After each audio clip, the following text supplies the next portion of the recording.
Zelda Fitzgerald was one of those figures who seemed to embody the spirit of her time.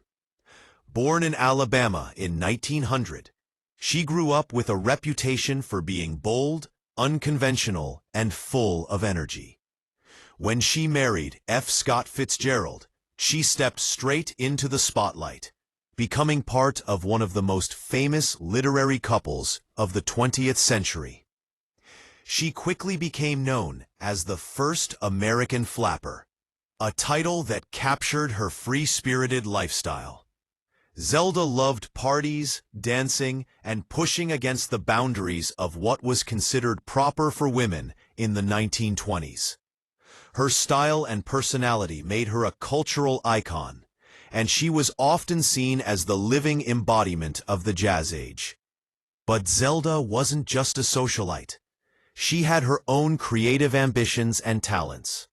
She wrote short stories and essays, and in 1932, she published her novel, Save Me the Waltz, which drew heavily from her own life and marriage. She also painted and pursued ballet, showing that her artistic drive was just as strong as her husband's, even if it was often overshadowed.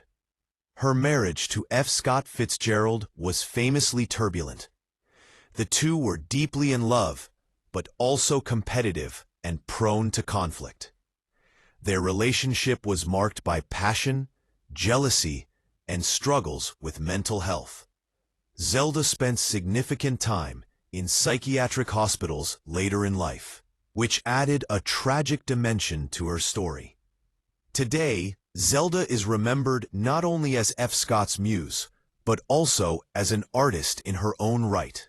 She represents both the glamour and the fragility of the Jazz Age, a woman who lived intensely and left behind a legacy that continues to fascinate.